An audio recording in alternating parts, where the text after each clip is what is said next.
Hi guys. Again, my name is Ijel Maduro. I will be concluding the presentation.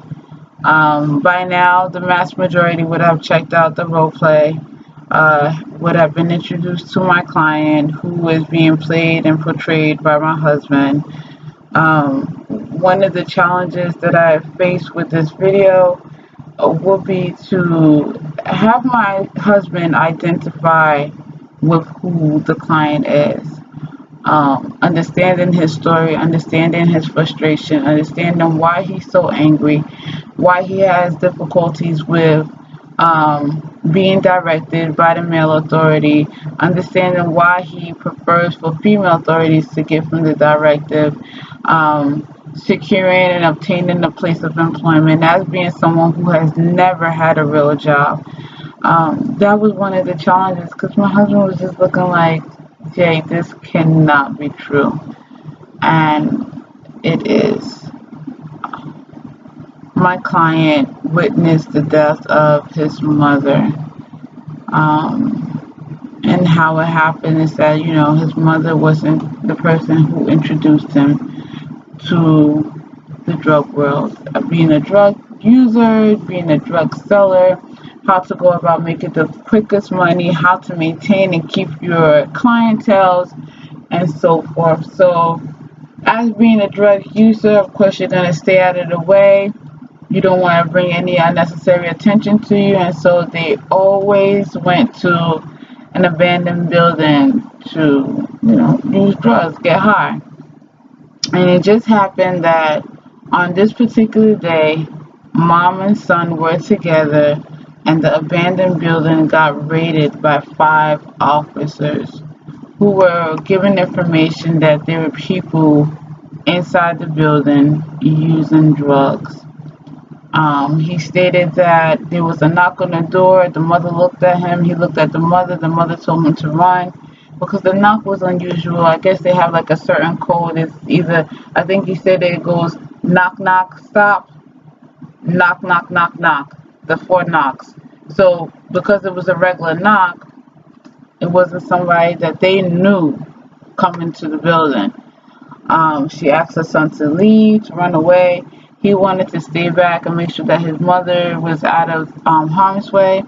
But unfortunately, due to the fact that she wasn't in her right senses, she decided that she was going to stay back and duck to the floor. As the police officer reached in to come into the abandoned building, she had a weapon who she had on her side, but because of the way she laid down, the weapon was clinging to her, and she thought that she was going to be able to safely grab the gun and put it on the floor. But once the officer saw that she was reaching for her gun, he shot her. She was pronounced dead at the scene. He never saw his mother after that. He was apprehended and he did go to jail, and up to today he has not visited his mother's burial site. He still struggles with it. But with him, everything is mentally challenged. Everything has to go a certain way. His thought process, the way he thinks, why he thinks such things. Why does he have difficulties with the male population? Why did his father become absent in his life? Why did the dad commit the crime and now is facing a life sentence? So he would never ever be able to have a father-son relationship because of the pain that he endured as a child growing up and looking around to see all his mates have their fathers with them, have their brothers with them, have an uncle with them who serves as a male guidance. So to be incarcerated and to have the majority of the staff be male and tell you when you can go to sleep and when you can eat and how you can go and take your turn to go and shower, he struggles with it because he's never had that.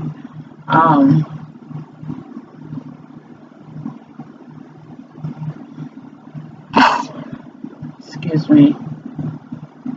Mr. Pearson does have a strong family support. He has his grandmother, he has his sister, he has the child's mother, he has his children who comes to see him on the regular. He does not want for anything. His grandmother is very equipped with money that she sends to him almost every week. He's wearing the most updated clothing, the updated sneakers. So visually, you can tell that the idea of still going back out to do what he's used to doing is still with him. It does appear that he wants to change, but it's very, very difficult. And in order for him to actually want to change, we must first change the thought process. So I have Mr. Pearson write in a journal where he will be able to communicate with himself. I think that's a good starting place. Once he's able to communicate with himself, he's able to trust himself, and sooner or later he will find that comfort where he's able to go to a mate of his that he can comfort in, or a staff where he trusts in, and he should be able to have, or will be able to have, that kind of conversation where he's able to actively address his needs, his concerns, and his emotions. He's going to be able to develop a resume where he can actually use to look for and secure a place of employment. Somebody that makes a good $5,000 every week, it's going to be a little challenging to come down, and he has no skills. But the good thing about skills is that they can be learned, and they can be developed, and they can be mastered. So with that being said, we're going to work on him gaining employment. He is lucky enough to have been able to get his GED, so that's not a factor. He will be attending criminal thinking 5 days a week, Monday through Friday, as a dialectical class that he will be taking to figure out about the thought process, how does criminals think, how do criminals behave, how do they react to things, and learn the necessary tools that he is going to need in order to possibly stray away from having that criminal thought, so that it won't lead to actual actions that will lead to him being incarcerated again. He is also going to attend relapse prevention, as he will be going back to his community. He will be paroled, so he will be going back to his community, and it's just a waiting game to find out if he's going to be able to actively, efficiently live in a normal society without being able to relapse into his old ways, his old places, his old people, his old things that will kind of lead him into relapsing. So if he's able to actively take some things from the criminal thinking, take some things from the relapse prevention, and continue on with the journal writing, he should be okay. I met Mr. Pearson a year ago.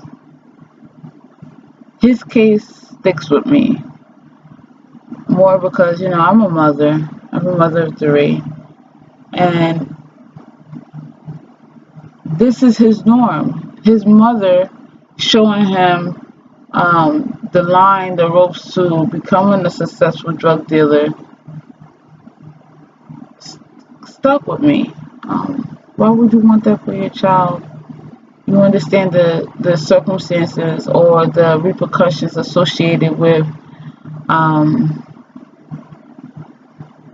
selling drugs, especially around a school area.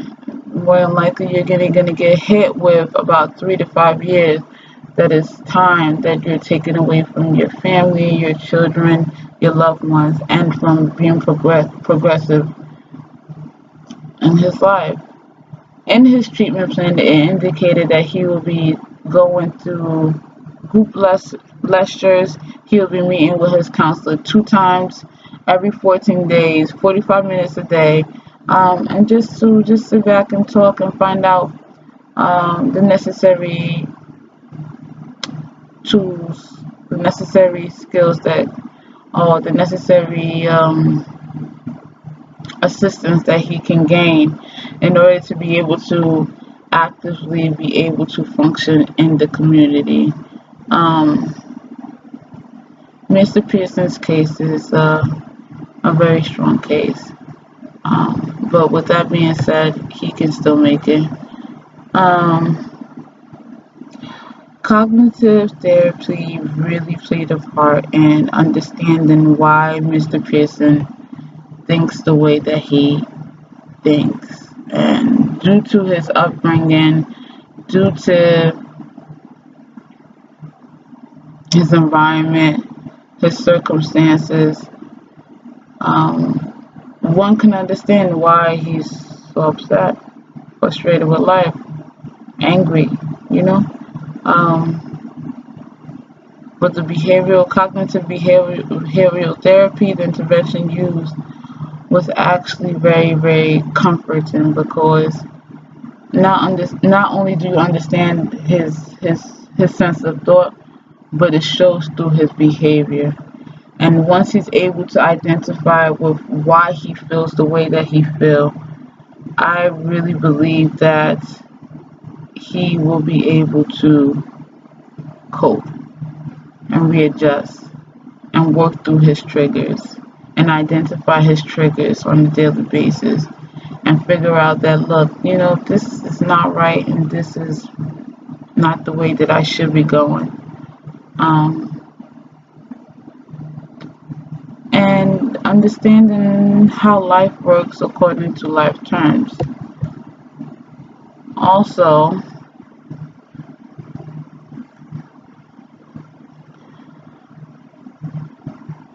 I still work with Mr. Pearson. I know that he has been,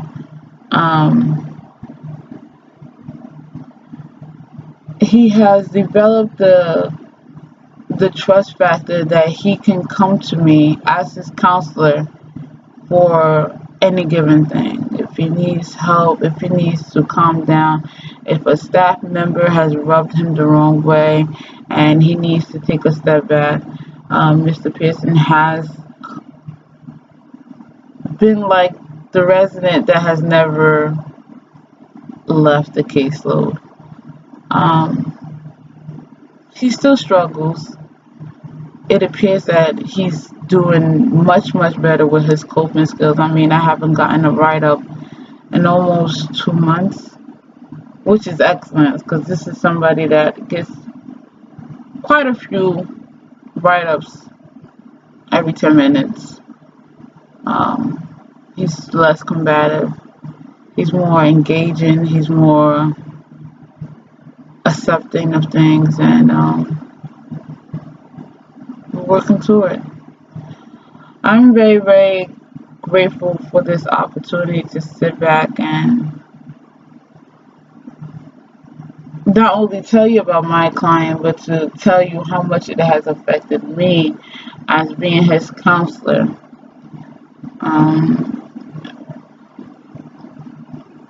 I understand how he feels. I mean, I understand how he feels because you can see the pain in his eyes. You can feel it, especially when he just wants to just go off and run away and just want to just yell. He wants to go say, Mom, why did you put me through this? Why did you teach me this? Why did you tell me that school is the best way? I understand it because I see it. I feel it. I read his journals. I understand the things that he writes. And I understand that attendance skills, I understand that joining empathy, I understand that how communication is very, very important. But I think that the one thing that these clients must be able to do is to understand that it is not going to come easy, and it takes daily practice to be able to live a normal life. I remember asking him a question, what's your normal? What do you consider normal to you? Because I can tell you my norm. My norm is to wake up, go to school, take care of my kids, make sure they're good, make sure that I'm at work on time, make sure my assignments are due on time. That's my norm. What is your norm? And to my surprise, he said, making that $5,000 every week is his norm. He's happy if he makes more. That hustle, that being aware of his surroundings, that always making sure, look, am I being followed? Am I good? Is my man gonna trade on me? Are they gonna, go against me? And so I have challenged myself to make sure that this resident is where he's supposed to be. And I know a lot of counselors, they have given up on him because they feel that he's just not open. But I don't think that anybody has actually given him the chance to prove to himself that he can do it. And I'm just grateful for the opportunity. I'm grateful for the opportunity to share with you guys what is it that I do on a daily basis. And I love what I do. I love going to work, and I love grabbing them, and I love saying, look, you already been punished. You already did your time. I am not going to give you another punishment. I am going to work with you, and I'm going to try my best, but only if you're willing. And that's just the risk of the whole thing.